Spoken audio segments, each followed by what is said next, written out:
तो उसमें क्या यूनिट इकोनॉमिक्स कैसे स्टडी करेंगे एंड क्या थीसिस है? इसमें इंडिगो में एक बात आपको देखने लायक है, see it's the market leader है ना, और इनके पास 54% आज मार्केट शेयर है आपकी। तो इसमें जो यूनिक बात है, बाकी तो आप सारे एयरलाइंस का यही स्टडी करेंगे, फ्यूल कॉस्ट क्या है, फॉरेक्स का क्या है, किस तरीके की ऑपरेटिंग एफिशिएंसी है, अप टाइम कितना है आपका, एयरक्राफ्ट का टर्न अराउंड टाइम क्या है, एक्सेट्रा एक्सेट्रा एक्सेट्रा, राइट। अब उसमें इंडिगो ने जब शुरुआत की तो उन्होंने एक बहुत खास बात की, और ये आपको बहुत अच्छे से, it's a beautiful thing actually. So Indigo ने एक sale and lease back model जो होता है उनका, वो अप्लाई किया। तो वो क्या करते थे कि बल्क में कैरियर से एयरक्राफ्ट का ऑर्डर देते थे, and they used to secure good discount. उस टाइम पे जब ऑर्डर बुक में द कैरियर्स को जरूरत थी कि ऑर्डर बुक उनका बने, तो बहुत अच्छे डिस्काउंट सिक्योर करके इमीडिएटली फेवरेबल प्राइसेस में they sold them at close to whatever the normal market price to leasing company.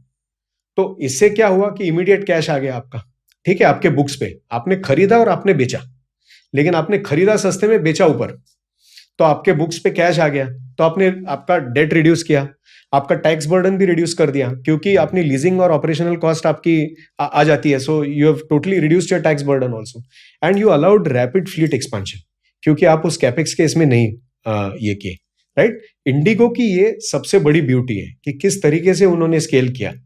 और ये this is the thing that you should take home again, कि आप जब एक धंधा देखते हैं तो एक होते हैं आपके ऑपरेटिंग मेट्रिक्स, ठीक है, कि आप धंधे में कितना एफिशिएंटली आप चला रहे हैं, आपके पास कितने एयरक्राफ्ट है, आप किस तरीके से टर्न अराउंड करें, जो हमने बोला।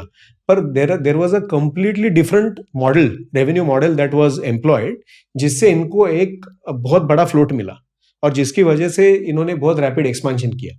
ये इंडिगो की ब्यूटी है इस धंधे में, and that is what you should remember Indigo for. अब हैविंग सेड दैट, एरोस्पेस ये सेक्टर जो है, इसमें now things are a little bit different, कि आज 10, 12, 14 साल का वेटलिस्ट है एयरक्राफ्ट का आपके। मेरे ख्याल से, अगर मैं इफ आई रिमेंबर करेक्टली, 1200 से 1400 एयरक्राफ्ट साल के डिलीवर होते हैं, जिसमें से 40% एयरबस करता है, 40 बोइंग करता है, राइट।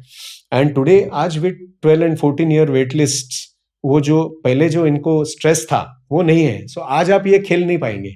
आज इंडिगो कहेगा कि हम वी विल बाय डायरेक्टली, क्योंकि वो लीज करके ये वो कॉस्ट नहीं लेना है, क्योंकि आज वो आर्बिट्राज नहीं है। So they may do it differently today, लेकिन ब्यूटी इंडिगो की है। अभी इसी तरीके से थोड़ा सा अगर आप डिफरेंशिएट करके देखेंगे ना, तो जी शिपिंग ने बहुत ही बढ़िया बिजनेस बिल्ड किया है। They were buying and selling ships. हाँ, they were always buying when the conditions were very favourable for them, and they were selling, they were modernise कर रहे थे। ओल्ड हो गया अपना वेसल, और वहां पे डिमांड सप्लाई थोड़ा सा आपको ये दिखा, तो you could sell that, and they were buying vessels at a time when the cost were favourable. They knew how the cycle was played, और डिमांड सप्लाई बहुत ब्यूटीफुली प्ले करके उन्होंने एक शेयर होल्डर के लिए बहुत अच्छा वैल्यू क्रिएशन किया। It's a very fine example. So अगर आप आउटवर्डली अगर आप देखेंगे तो बिजनेस क्या है, कि ठीक है, आपको वही, वो आपने वेसल कितना यूटिलाइजेशन हुआ, कितना टीबीयू, कितना डॉलर आपको रेट मिल रहा है, आपकी फ्यूल कॉस्ट क्या थी, आपका ऑपरेटिंग ये वो efficiency. But in reality what is driving their balance sheet in a big way is आप कब जहाज खरीदते और कब बेचते हैं। उनकी धंधे की ब्यूटी ये है। तो आपको ये मोड समझ में आना चाहिए, कि जब यंग निवेशक हमारे देख रहे हैं, कि आप जब धंधा, when you are trying to understand the business, आप धंधे की न्यूएंस समझिए, क्यों एक कंपनी डिफरेंशिएटेड है और किस कारण से है, ये समझ के फिर निवेश कीजिए।